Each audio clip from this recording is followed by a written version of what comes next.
Sa katulad kong nag-uumpisa pa lang or sinubok ang pagpasok sa mundo ng social media, huwag kayong mawala ng pag-asa. Tuloy ang laban. Basta upload lang kayo ng upload ng mga videos nyo at balang araw, may video kayo na mag-viral na hindi nyo aasahan or hindi nyo inaasahan.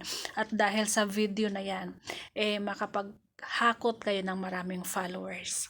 Katulad na lang dito sa video kong to, hindi ko talaga siya inaasahan na maraming makaka-relate, maraming makaka-relate, maraming mag-shares, maraming manood, at maraming mag-comment. Itong video na to, ginawa ko siya sa page ko.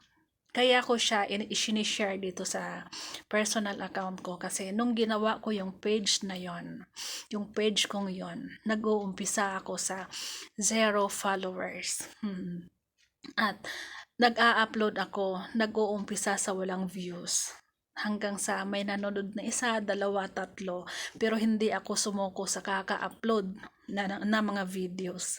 Hanggang sa dumating yung point na may video akong nag-viral, at dahil doon sa video na yon, nakahakot ako ng maraming followers. Kung dati nasa 0 followers lang siya, pero ngayon nasa almost 3K na siya. Hindi ko pa naman nakamit yung criteria ni Meta, pero at least nakikita kong dumadami yung mga followers ko. Kaya sa katulad kong sumubok na pasukin ang social media, huwag kayong mawala ng pag-asa dahil lagi lang nating tatandaan na nasa tamang panahon, kumbaga ba, nasa tamang panahon yung pagsikat natin at nasa tamang proseso, kumbaga. Huwag tayong mainip.